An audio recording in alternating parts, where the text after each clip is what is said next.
Hey, what's up, everyone? Welcome back to the Barbell Medicine YouTube channel. I'm Dr. Jordan Feigenbaum. We're going to talk about... Not too shabby. Hey, everyone. Welcome back to the Barbell Medicine YouTube channel. I'm Dr. Feigenbaum. Today, we're going to do part 2 of the testosterone series. If you haven't checked out part 1, I'll link that in the show notes below, and you can go over and check that out. As always, thanks for joining us. Hit like if you dug the video, and if you want to stay up to date on all the latest and greatest information, make sure you subscribe. Thanks.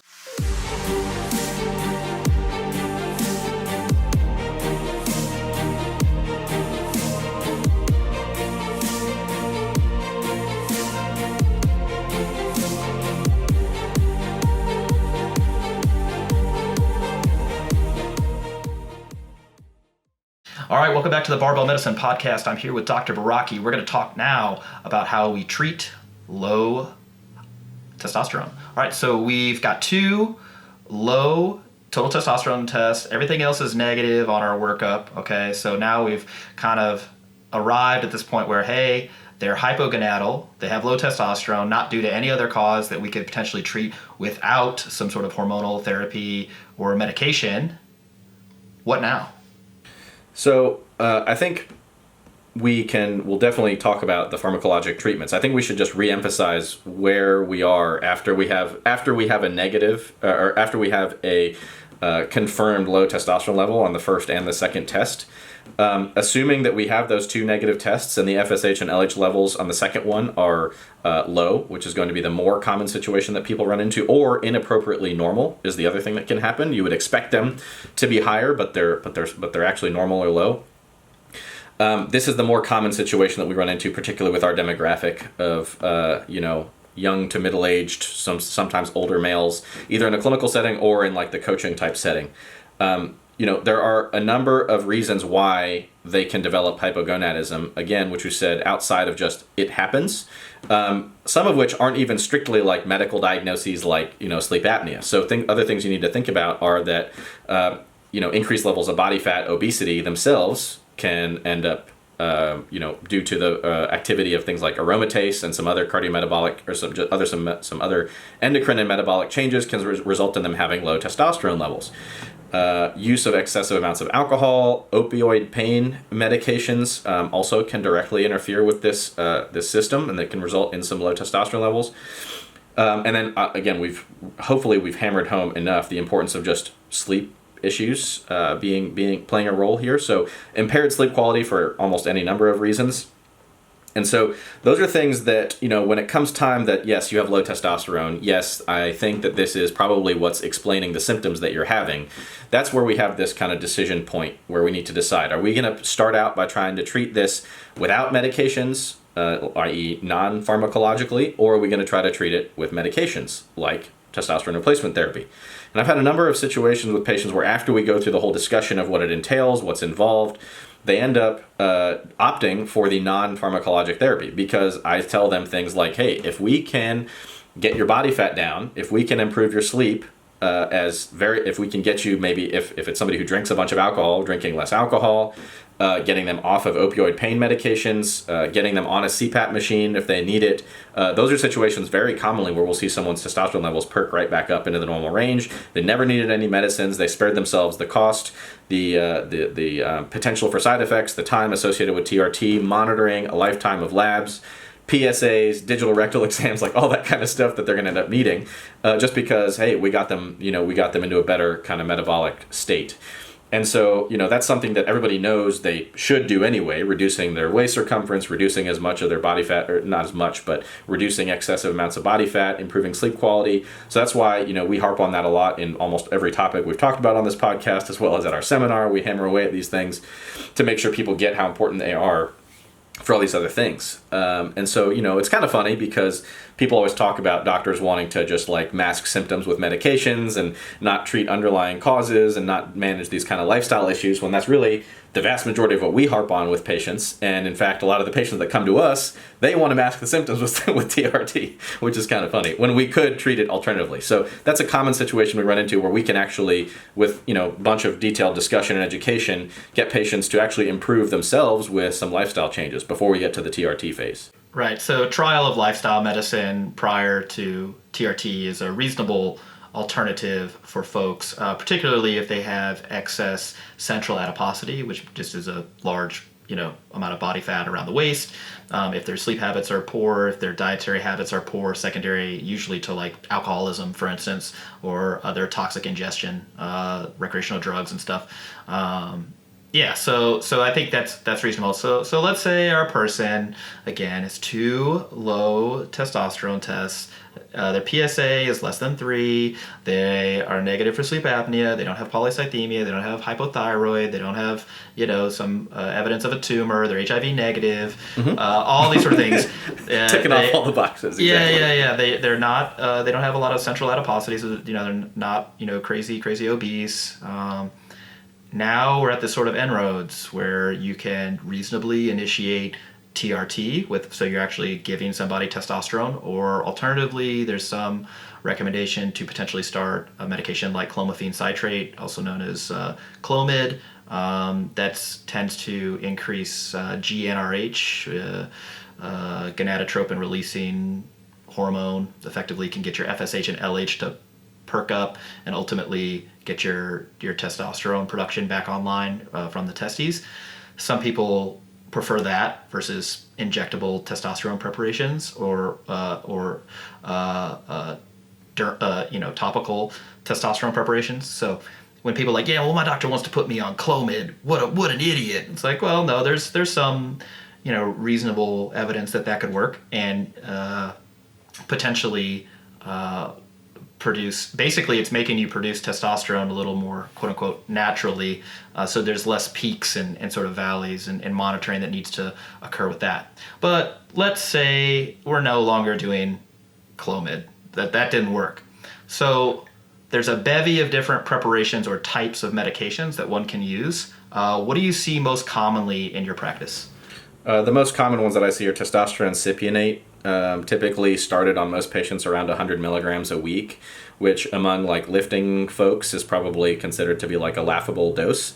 But that's really where the most common starting point is for a lot of people is testosterone, either cypionate or enanthate, usually around 100 milligrams a week, sometimes higher for like big giant dudes or something like that. Might go 150, sometimes 200. Sometimes people will even prescribe, something like 200 milligrams or something like that every 2 weeks, which most people are not as big of fans of due to the half-life of and kind of the pharmacokinetics and pharmacodynamics of it in terms of, you end up being effectively hypogonadal again before your next dose. And so sometimes they have unpleasant fluctuations in symptoms. So you need to adjust the dosing frequency. But those are the typical injectables that we see.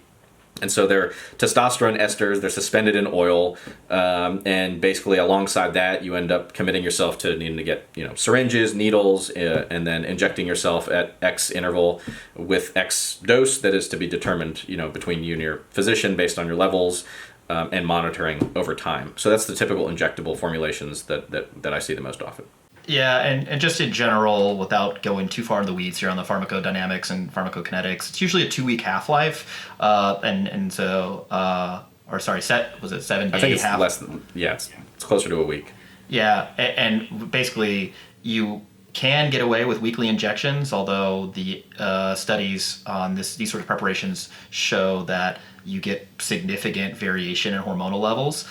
So for instance, at the day after an injection or 2 days after injection, some people will be have super physiological doses of testosterone floating around, and they've had this euphoria. They're like, I feel great. It's like, your 2,000 right now. Your testosterone level is 2,000, and that actually changes depending on what limb you actually measure take the lab test in for monitoring. Relative to where you injected.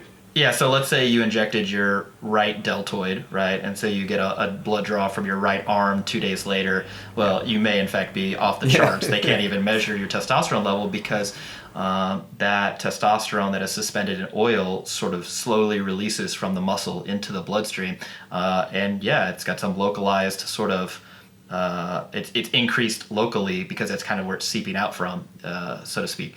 So in any event, I typically see patients that are either on once a week injections or twice a week injections. They'll do a Monday, Thursday kind of thing, or Tuesday, Friday. And that's the injectable. And I think I just want to speak for a minute on this before we just move past it, because each case is going to be different, and certainly their clinician's going to rue the day here as far as deciding. But there's a thought that the injectables always, 100% of the time, outperform the transdermal preparations or the subcutaneous preparations. I think Testopel, I actually don't know if that's still available in the United States. I know the some pellets? other country. Yeah. Yes, they are still. I have a patient who's on them, actually, yeah. Yeah, it's funny. I actually did I used to do these calls with Gold's Gym, like all their training directors, right? They would like just come on this huge conference call and ask me questions about training. It's kind of cool. But this one lady, she was like, yeah, my husband actually gave himself a heart attack when he was injecting testosterone. Like, he went to the hospital, had to stay in the ICU for a couple of days. He had so much anxiety about injecting, right? And she's like, but he's hypogonadal. You know, she didn't say that he's hypogonadal. He just said that he had low testosterone, and he didn't like the transdermal preparation. So I was like, I think you could just do a pellet, you know, that goes under the skin. And so that if people have anxiety about injections, then there are other options. So the pellet, the transdermal stuff, and it's, to my knowledge, the transdermal stuff actually has the best sort of, you know, steady levels because you're applying it daily. And so you have less of a sort of, oh, look, I'm super physiological and now I'm below normal, which is right. So that's the big difference with the injectables, is you're essentially leaving a little like depot of the medication in wherever you inject, and it slowly gets released into your circulation over the subsequent time period until your next injection. And so there's this theoretical benefit of maintaining more of that diurnal variation that you would have kind of physiologically if you are able to apply, say you wake up every morning and you put your Androgel on or whatever. Then there's this theoretical benefit of maintaining that kind of morning peak and kind of more evening trough. Whether there's like real clinical kind of differences in outcomes based on that, we don't really know. It's more of like a theoretical benefit, but that's just something that's described, as well as the benefits, as you mentioned, for people who are not into injecting themselves with needles. There are lots of people like that out there, or people who don't want to undergo the little minor surgical procedure involved in implanting 8 pellets under your skin or something like that. So. Which I actually think would look kind of cool. You're like, hey, check this out. And you like flex or something and your forearm's like, or if they put the pellet like, right under the spine of your scapula, you're like, I can't really low bar. I don't think you can request where they put it. I would want it in my hand, just to like show people. No. Just give them a little. Right. So, I think the main takeaway from this is that the injectables are not always superior to other preparations, and it's going to be assessed on a case-by-case basis. Probably where that came from, if I had to guess, is that on the black market, Vinny down at the gym or at the supplement store, in addition to your whey protein, probably can't sell you Androgel, but probably could sell you some bathtub testosterone enanthate. In any event, all right, so we're going to take a little break. When we come back, we're going to talk about monitoring testosterone levels over time. Hey everyone, thanks for listening to the Barbell Medicine Podcast. Hopefully you guys are enjoying it. I wanted to take a second and talk about GainsRx. GainsRx is now shipping Amazon Prime if you get it on their website, and through our website you can get a subscription where GainsRx is delivered to your door every month for a $5 discount per tub. The idea is that you take GainsRx pre and post workout. It's got all the right ingredients to maximize your performance, improve recovery, and ultimately give you the biggest bang for your buck when it comes to exercise supplementation. A lot of people ask me, hey, Jordan, why did you even make this supplement in the first place? Well, at the time, I was recommending people take all these different supplements. They'd have to get multiple bottles, dose the things properly, and people just weren't doing it. It was too hard to do. So I put it all in one supplement. You take 1 scoop before, 1 scoop after, and you're done. We typically see improvements in performance and recovery metrics when we track them. So the idea was, if you were going to supplement anyway and you wanted to take stuff that was actually going to work, let's put it all in one supplement. We'll put it out on the market and see how it does. So there's been a ton of people who have told me that they've gotten great results from it. Looks like things are going well. And so you can get GainsRx at the barbellmedicine.com store, or you can get it on Amazon. We really appreciate you guys, and thanks for listening. Make sure that you give us some feedback on our podcasts, and we'll catch you guys later. All right, we're back with the Barbell Medicine Podcast. We're going to talk about testosterone monitoring. So we've got a patient who's got 2 low testosterone tests. The rest of their workup has been negative. We decided to start them on testosterone replacement therapy with an injectable, we'll say. All right, Dr. Baraki, what kind of monitoring would you subject them to? Okay, so yeah, they're going to need more frequent follow-up in the short term after you initiate the therapy, just to see how they're doing in terms of symptoms, but also to check levels to see where their levels are at in terms of making sure that they're not continuing to have symptoms and still in the very low range, but also not getting cranked up into the supraphysiologic range. So you're not cranking them up to 2,500 on their serum total testosterone levels. So within the first month, you'll need to get a recheck of the testosterone levels. There's a few different schools of thought in terms of how you might do that. Whether you would check it at the midway point between injections versus like what we would call a trough concentration right before a dose. Because again, if you can imagine the kinetics of this, you get your injection, your levels skyrocket real high, and then they come down over the subsequent week to their lowest point, or the nadir would be the fancy word for that you would check a level right at that point, right before they are to administer their next injection. And so let's say that you put them on a given dose and you check their trough level right before their next injection, and their trough level is like 950. Well, that would suggest that you're dosing them very aggressively with testosterone, and it might be prudent to lower the dose a little bit if that's where their lowest point is prior to their next dose. Right. Sorry. No, so I do like the trough level as well, just because it tells me more of what to do from a management perspective. So if I checked somebody the day after their injection or 2 days after their injection and they're at the top end of normal, I don't really know what to do with that, because I'm like, that makes me feel good and warm and tingly on the inside. But if they're actually hypogonadal prior to their next injection, I would feel less good about that. Because the idea is that with the replacement therapy, that the entire time between medication administration, you're within the normal range. So directly after the injection, you're probably at the upper end of normal, and then before the next injection, you're still in the normal range at some point. So that's why I like the trough level myself. I've seen people do all sorts of weird things, like, oh yeah, I got it the same day I did my injection. I'm like, what the hell do you do with that? Cool, you're really high. Yeah, exactly. And what else do you check with because you get total testosterone. Yep. And what else do you check?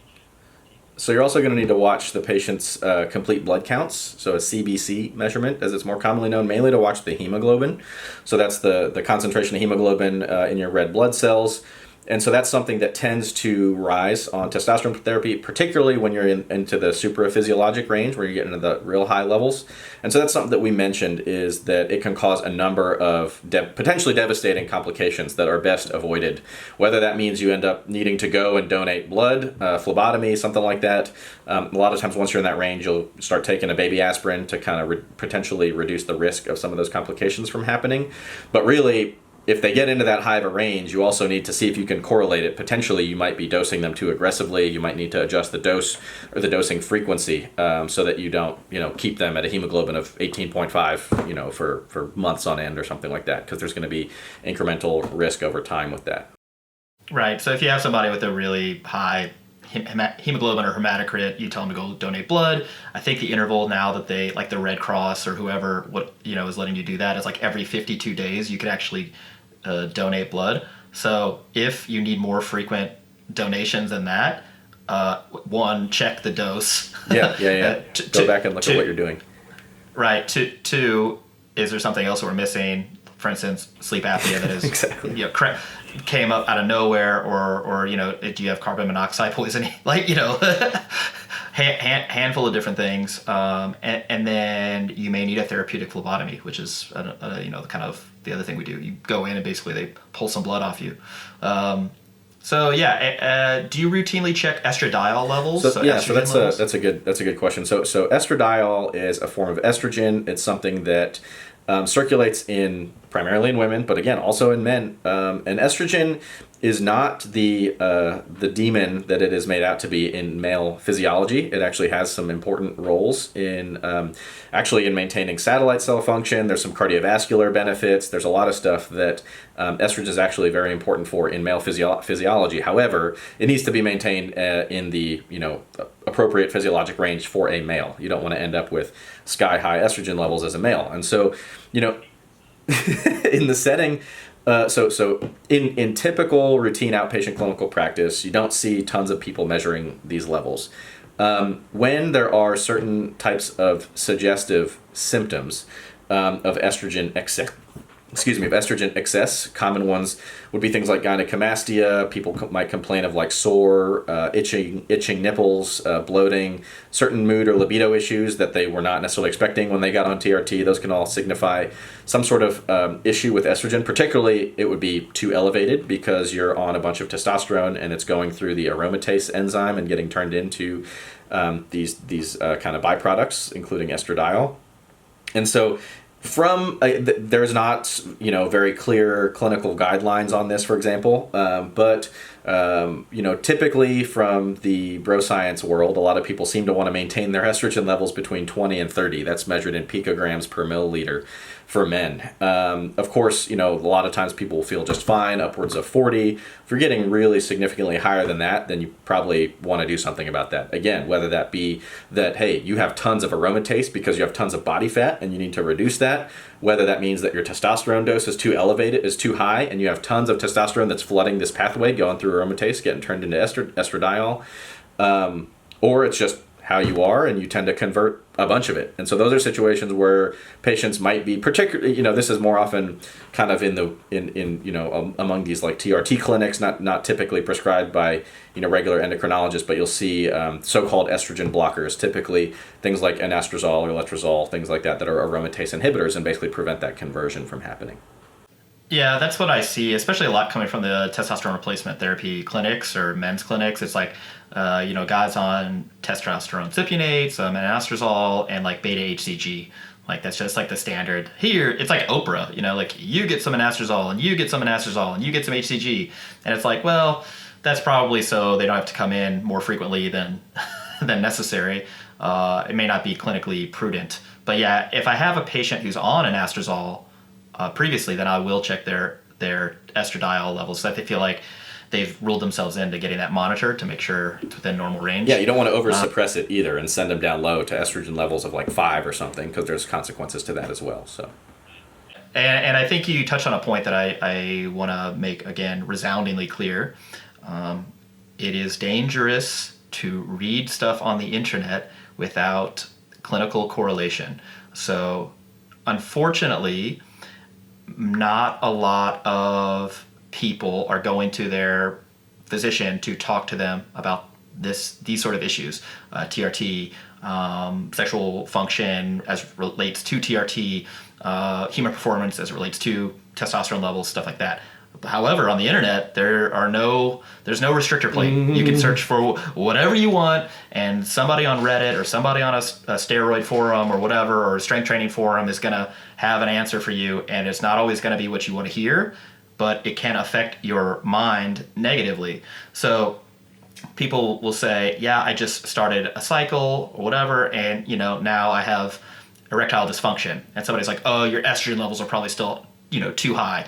And instead of getting, a lab workup or going to see a physician about it, they just say, oh, yeah, my estrogen's high. And then they go take something that they got on the internet and crash their estrogen levels and feel worse. And it's like, look, you're playing with fire here, and it helps to have somebody who knows what they're doing monitor this. And that's not Vinny down at Gold's Gym. I know we can laugh about it, but this is happening a lot. And so I think it would be nice to have a good therapeutic alliance with your physician who you can talk to. Again, I'm not trying to shill anything here. I'm still waiting on my big pharma check to come in. But we are licensed in many different states, and that may be something to consult with us about through SteadyMD or another appropriate channel, because again, we're keyed up on this stuff, and we want to make sure that people are getting good care and not just noceboing themselves on the internet. So we're going to take a quick break. When we come back, we're going to talk about the nocebo effect for real as it pertains to hormone replacement therapy and then human performance and testosterone. All right, welcome back to the Barbell Medicine Podcast. I'm here with Dr. Baraki. We're going to talk about the nocebo effect as it pertains to testosterone and hormone replacement and also human performance. All right, Austin, we've alluded to it this whole time. I see you're flexing your chest, you're taking a deep breath, you're ready to go. What are your thoughts on the nocebo effect as it pertains to this issue?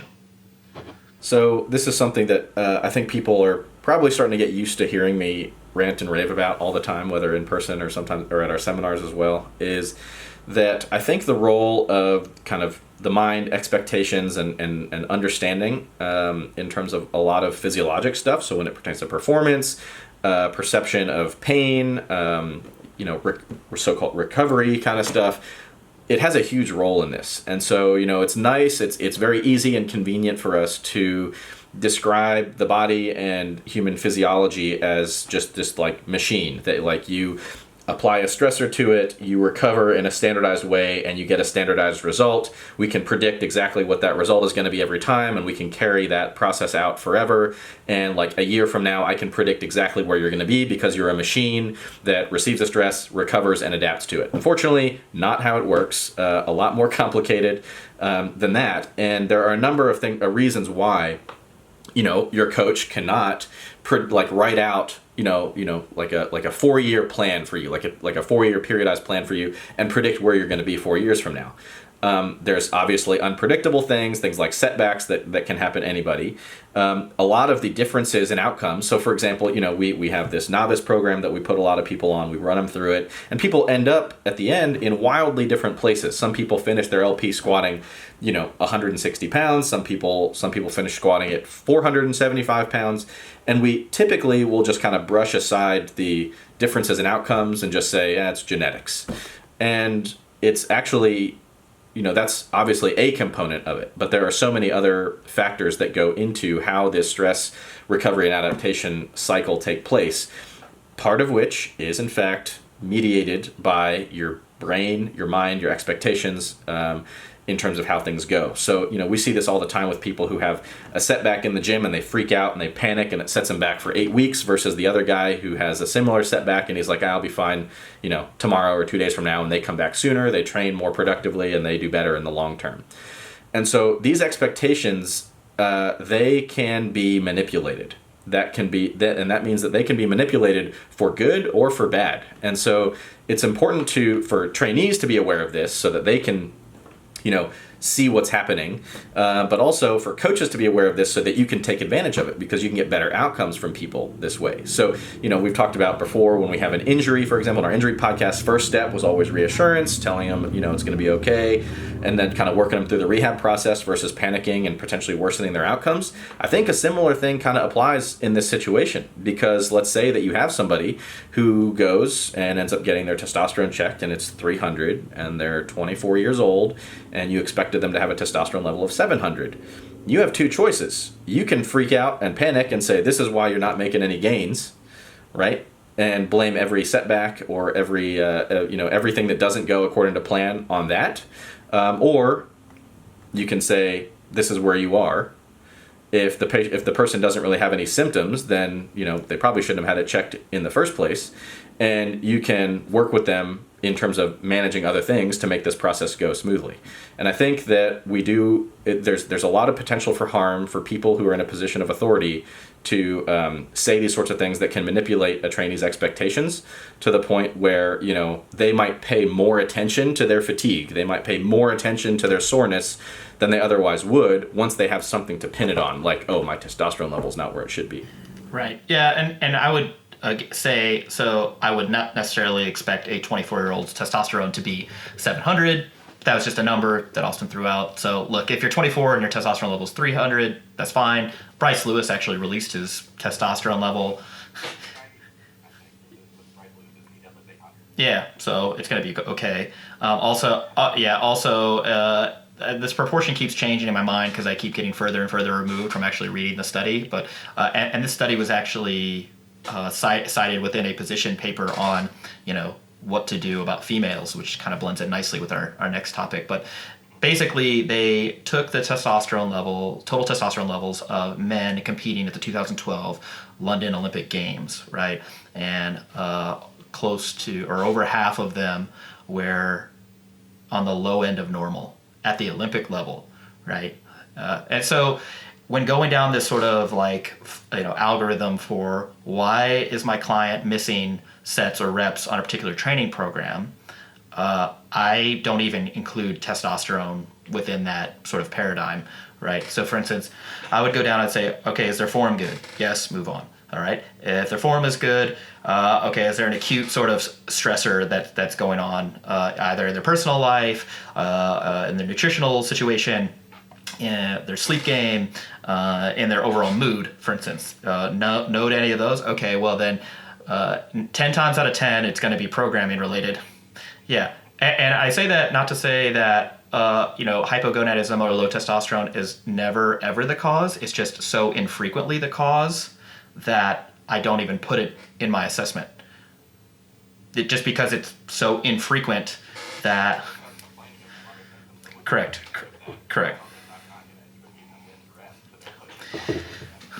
When you hear hoofbeats, think horses.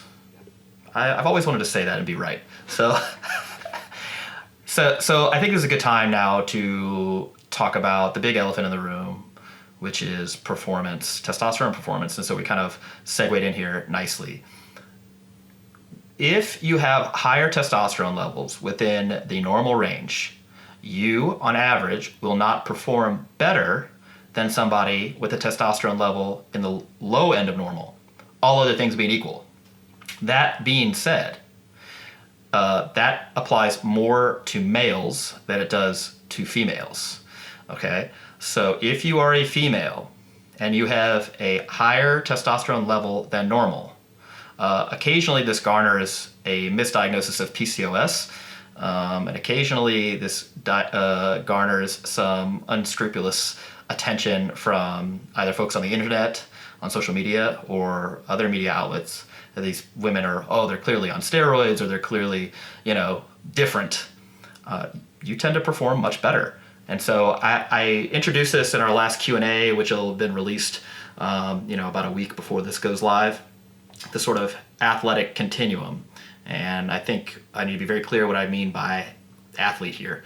Because obviously you can be a good performer in certain sports like marathon running or endurance sports, and this doesn't necessarily jive with that. But on the one end of the athletic spectrum, you have the super freak athlete. This is the person who carries a lot of muscle mass naturally without training. They have a high VO2 max without training. They have narrow hips, broad shoulders, big hands. They respond very robustly to training. They tend to have a higher than average vertical jump.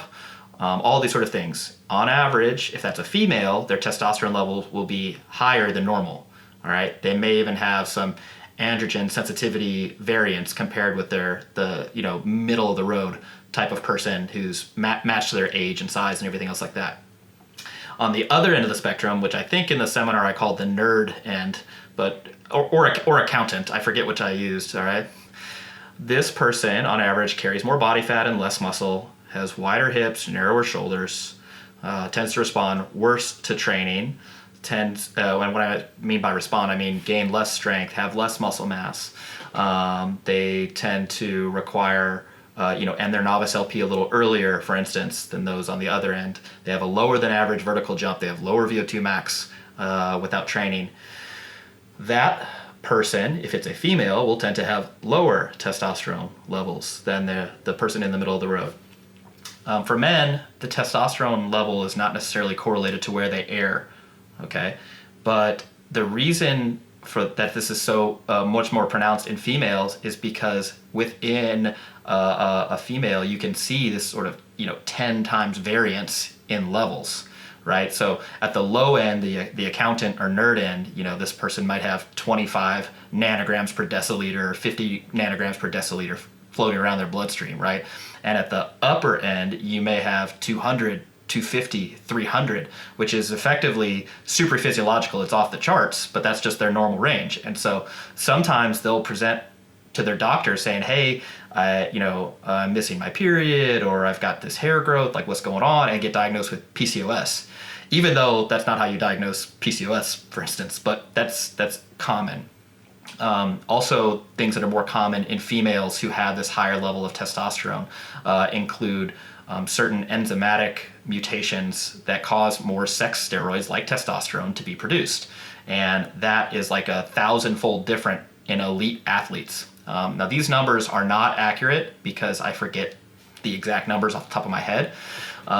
but I believe, for instance, one of the, it's 21 hydroxylase deficiency or something, which at its most extreme end can cause salt wasting and hypotension and all these bad things. But if it's a slight mutation, you just get more sex steroids being formed.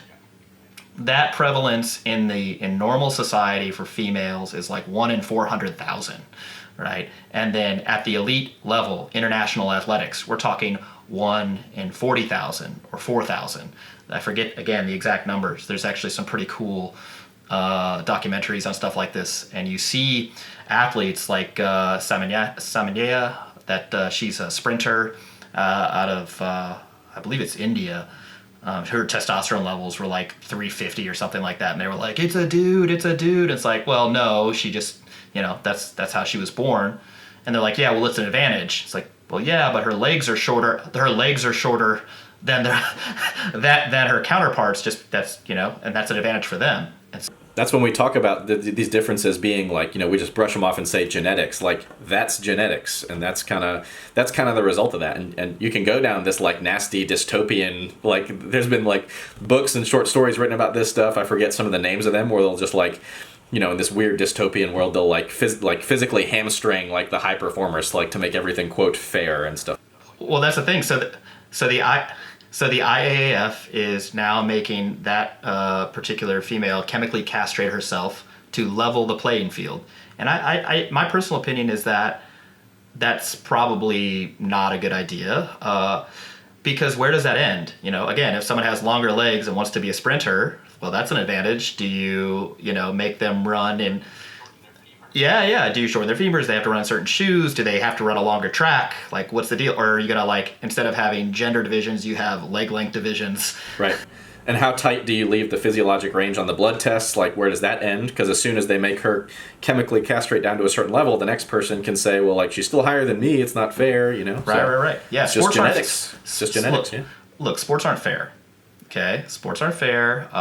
Some people have more advantages to practice, to get good coaches, to be involved in athletics from a very early age. For instance, if you are born a certain part of the year and you're the oldest person on your team, then you are more biologically developed as a child, and then you can get more exposure to good coaching and select teams and stuff like that. End up being a higher performer than somebody who's younger. That's been shown over and over again. Again, this stuff is more nuanced. Probably the most interesting thing about this is the actual, trying to make an argument for different gender divisions within sport. So, should there even be a women's division in sport? And I think that yes, the answer is yes. However, there also needs to be an open division. And so I think that what that does is that eliminates any of this discussion about transgendered athletes or people who do not want to identify as a certain gender, and that's fine, but you cannot compete in a restricted division. And in order to make your way into the restricted division, which we could call the women's division just out of convention, you would have to have some sort of criteria to get in that class. And I think we don't have anything better right now than what gender assignment at birth. Unfortunately, but genetic testing isn't perfect. Okay, biological passport isn't perfect. So I think that having whatever the gender assignment was at birth probably is easy enough. Everybody has that, and that works. So 1996 at the Atlanta Olympics, we stopped doing DNA tests on women, and then the IAAF and IOC, the International Olympic Committee, basically said, hey, we don't really know what determines what's a female and what's a male. So, doing the gender assignment thing at birth eliminates any real problem because everybody has a gender assignment at birth. And there's no other criteria that I can think of that works as neatly as that. And so if you were assigned to be female at birth, you can compete in the restricted class, which is the female class. If you were not assigned a female at birth, or if you've changed your gender or do not associate yourself with a particular gender, then you compete in the open class. That way you don't have the issue that happened at the World Weightlifting Championships, Austin, what's your take on the female who ended up getting a silver medal at the World Weightlifting Championship as the first transgendered athlete competing in international weightlifting? Yeah, I think I try not to get too far down into the weeds on these discussions because of how like politically and emotionally charged they can be.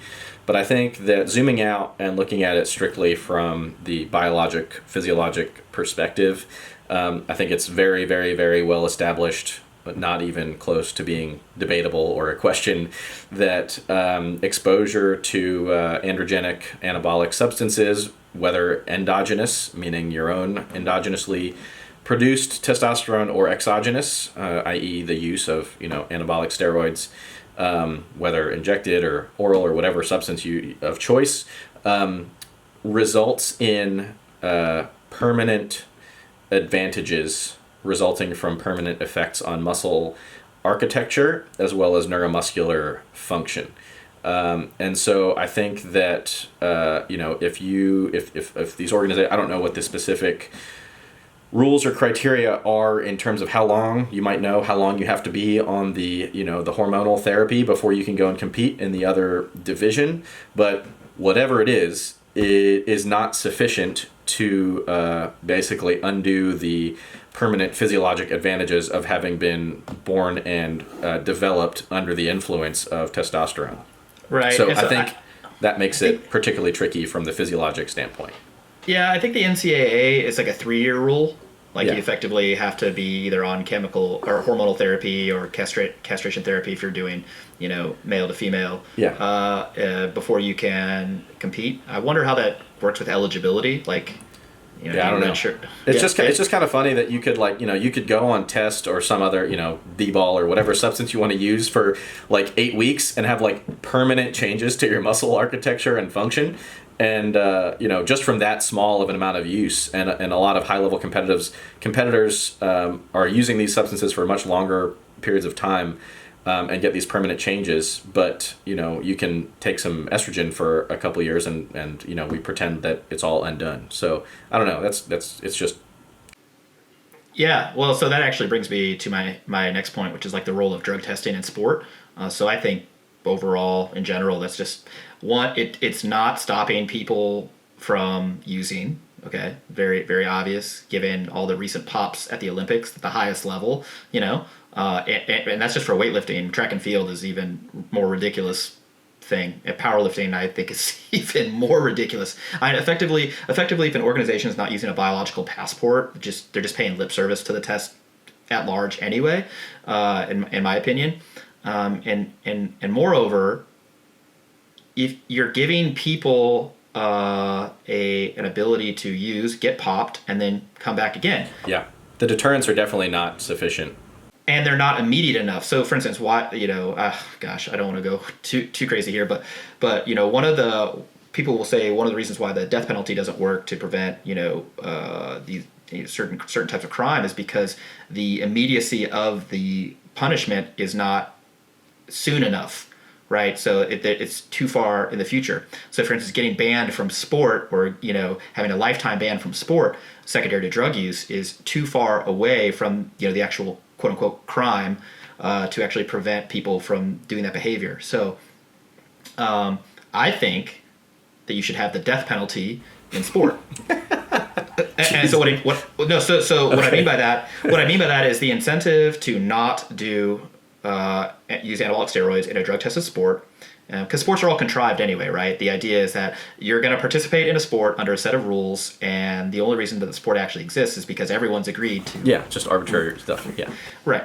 So let's have another arbitrary rule that if you test positive for performance-enhancing drugs and you are automatically banned from all sports, you cannot play another sport again. It's the death penalty. And the reason why is because when you use anabolic steroids, you're making permanent changes to the architecture of your muscles, of your neurological tissue, all the stuff that lasts for the rest of your life.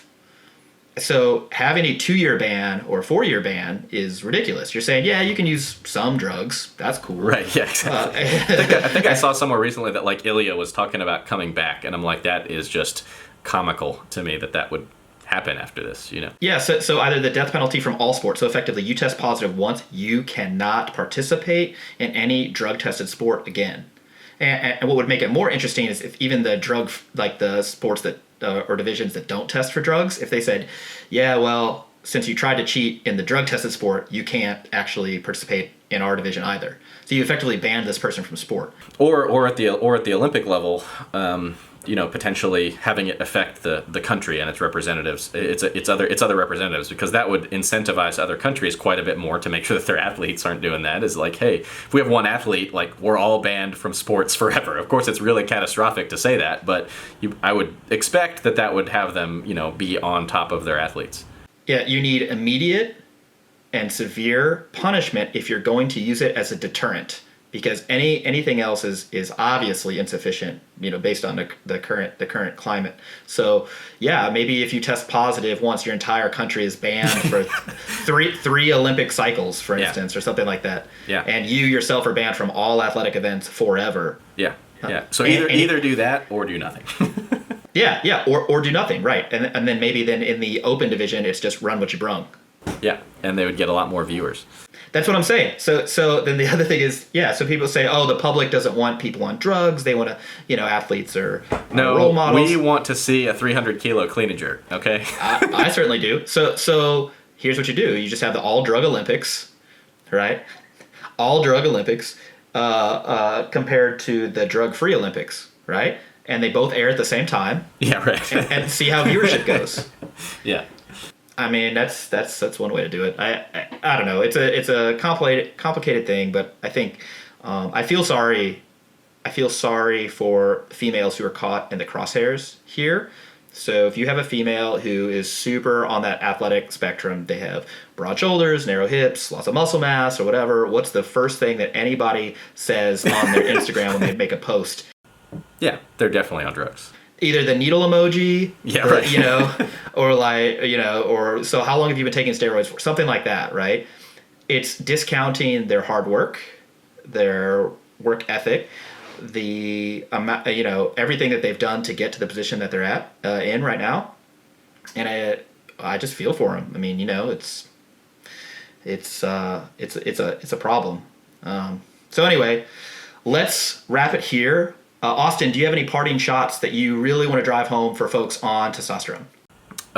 Or people who are thinking about testosterone? I think the take-home points that we've had from today is that it's appropriate to get tested in the setting of, consistent symptoms. It's important to actually undergo the complete and thorough evaluation to confirm the diagnosis. It's also important to be aware of and undertake the relevant lifestyle changes that can provide significant clinical benefit if you have issues with things like body fat, sleep issues, alcohol use, certain medications that can affect testosterone levels, things like that. I think it's very, very important to work on those prior to jumping on therapy. And if you are to jump on therapy in the setting of an appropriate diagnosis, and if you don't have any other condition that would make treatment inappropriate, then I think overall it's a fine thing to do. It's generally pretty safe in correctly selected and monitored patients, and it can give those people quite a bit of benefit in terms of their symptoms. I think those are kind of the main take-home points from the clinical side of things that we talked about today. Yeah, I agree. My kind of take-home is mainly about the laboratory assessment, and then also that this is not a sort of fountain of youth or cornucopia of like performance gains. I think we kind of sussed that out nicely. And then lastly is the female bit. And look, if you see a jacked AF female who's super impressive, maybe don't comment on drug use first, unless you see the syringe in the picture. If you see that, well, hey, okay, but other than that, you can keep it to yourself. So in any event, for Barbell Medicine, I'm Dr. Feigenbaum. He's Dr. Baraki. Thanks for tuning in. Subscribe, share, and we'll catch you guys next time.